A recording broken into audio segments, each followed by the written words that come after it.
मोहब्बत तो बेटे की गर्दन पे छुरी रख देती है और मोहब्बत सर पे आरा रख के पांव तक चीर दिया जाए तो उफ करने से भी मना करती है। ज़ेर शमशीर सितम मीर तड़पना कैसा, ज़ेर शमशीर सितम मीर तड़पना कैसा, सर भी तस्लीम मोहब्बत में हलाया ना गया। तो मोहब्बत जो है वो एक ऐसी दौलत है, एक ऐसी कुव्वत है जो पस्त को बाला कर देती है और बहरोबर एक दामन के गोशे में समेट लेने का फन मोहब्बत को आता है। मोहब्बत तो यार किसी औरत के साथ हो जाए तो वो जिस्म में बिजलियां भर देती है। मोहब्बत का नशा तो इक़्तिदार के लिए पैदा हो जाए तो लोग दिन रात एक कर देते हैं। मोहब्बत तो दौलत कमाने की पैदा हो जाए तो रातों की नींदें उचाट लेती है और परदेस की खाक छानने पे मजबूर कर देती है।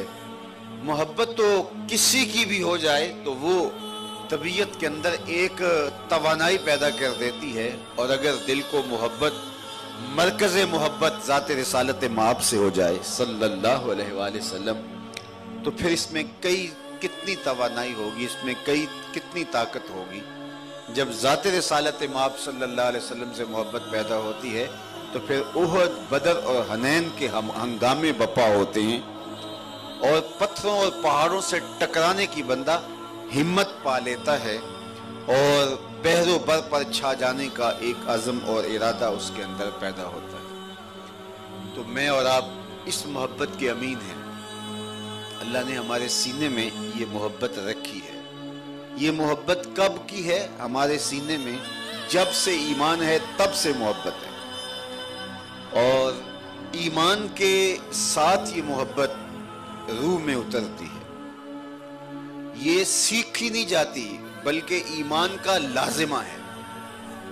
जब ईमान आएगा तो साथ मोहब्बत भी लाजमी आएगी। समामा बिन असाल यमामा का सरदार है तो सहाबा ने उसको पकड़ के मस्जिद नबवी के सुतून के साथ बांध दिया। आका करीम हुजरा अनवर से आए और देखा कि यमामा का सरदार समामा बिन असाल बंधा हुआ है तो कहा कि सुनाओ क्या हाल है।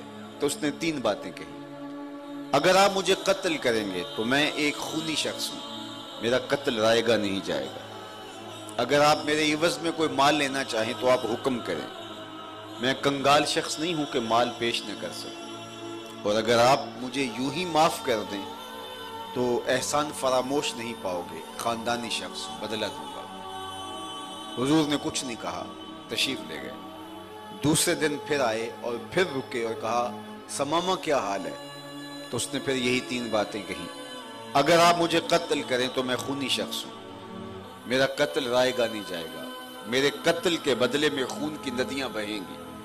और अगर आप मेरे एवज़ कुछ लेना चाहें, फिदिया मांगे तो आप हुक्म करें, कोई कंगाल शख्स नहीं हूं कि पेश ना कर सकूं, यमामा का सरदार हूं। और अगर आप मुझे यूं ही छोड़ दें तो मुझे एहसान फरामोश नहीं पाएंगे। तीसरे दिन हुजूर फिर आए और फिर यही पूछा क्या हाल है। तो उसने कहा कि अगर आप मुझे यूं ही कत्ल कर दें तो मेरा कत्ल रायगा नहीं जाएगा। फिर दूसरी बात, फिर तीसरी बात। तो हुजूर ने फरमाया इन्हें छोड़ दो। रस्सियां खोल दी गई। यमामा का सरदार समामा बिन असाल जो इस्लाम का बहुत बड़ा दुश्मन था, जब उसकी रस्सियां खोल दी गई, जंजीरें तोड़ दी गई, वो खुद बयान करता है कि मैं बाहर जाता हूं, मेरे कदम अंदर की तरफ उठते हैं। और हुजूर मुसल्ले पे बराजमान थे और बाहर मैं गुस्ल करके वापस पलट आया। पर काट के मेरे उसने ये इरशाद किया, पर काट के मेरे उसने ये इरशाद किया, जा तुझे कश्मकशे दहर से आजाद किया। कहा कि मैं वापस पलट आया तो हुजूर ने फरमाया कि समामा आगे हो। कहा हुजूर मुझे अपना गुलाम बना लीजिए। हुजूर के हाथ पे समामा बिन असाल यमामा के सरदार ने इस्लाम की बैत कर दी।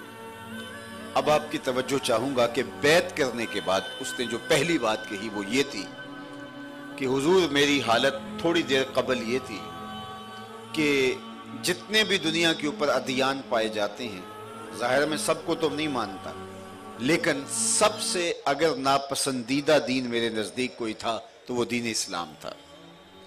اسی طرح حضور علیہ السلام کے حوالے سے اس نے بات کہی کہ آپ کے حوالے میں میرے دل کے اندر جو جذبات تھے وہ اچھے نہیں تھے۔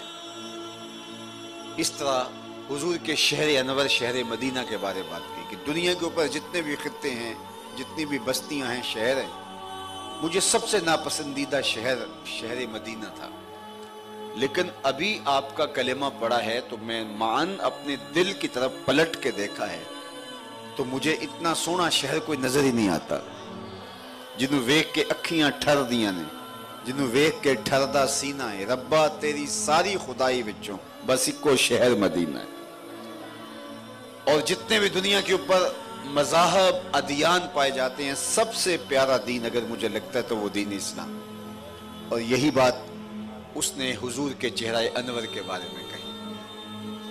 تو اب ثمامہ بن اسال جس کے جذبات تھوڑی دیر پہلے یہ تھے، اب اسلام لانے کی دیر تھی، ایمان کا نور اندر اترا، تو جب اندر اتر کر کے دیکھا تو فوراً اندر بدلاؤ نظر آیا اور حالت تبدیل دیکھی تو معلوم ہوا جب ایمان دل میں اترتا ہے تو محبت رسول بھی اتر جاتی ہے۔ یہ نہیں ہے، دیکھو ایمان لانے کے بعد نماز سیکھنی پڑتی ہے، ایمان لانے کے بعد دیگر اعمال کا طریق سیکھنا پڑتا ہے، حج کیسے کرنا ہے ایمان لانے کے بعد خود بخود احکام نہیں آ جاتے، سیکھنے پڑتے ہیں، زکوٰۃ کا نصاب کیا ہے، زکوٰۃ کا طریق کیا ہے اور اس کی شروحات کیا ہیں، یہ اسلام لانے کے بعد سیکھنا پڑتا ہے، لیکن محبت رسول سیکھنی نہیں پڑتی، ادھر ایمان دل میں داخل ہوا، ادھر محبت رسول کے اجالے ہو گئے، ادھر حب رسول کا چراغاں ہو گیا، تو یہ ایمان کے ساتھ جڑی ہوئی چیز ہے۔ اور اسی طرح اگر کسی کے سینے سے محبت رسول نکل گئی تو آپ سمجھ لو کہ اس کے سینے سے ایمان بھی نکل گیا۔ ایمان اور حب رسول یہ دو جڑواں چیزیں ہیں، یہ جڑی ہوئی چیزیں۔ اور اگر آپ مجھے پوچھیں کہ ہمیں اسلام کا خلاصہ بتاؤ تو ایک ہے کہ اس کے لیے الگ ایک جلسہ کیا جائے کہ اسلام کیا ہے، لیکن اگر دو لفظوں میں پوچھنا چاہو تو میں اقبال کا لہجہ ادھار لے لوں گا۔ انہوں نے کہا دین سراپا سوختن اندر طلب، انتہائش عشق آغازش ادب۔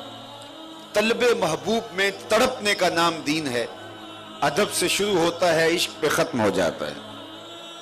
دین کا آغاز ادب سے ہوتا ہے اور دین کی انتہا عشق پہ ہوتی ہے۔ جو دین عشق سے خالی ہے وہ دین دین ہی نہیں ہے، بلکہ اقبال نے تو کہا عشق ہی ابتدائے ذات، عشق ہی انتہائے ذات، عشق نہ ہو تو شرح و دی بت کدا تصورات۔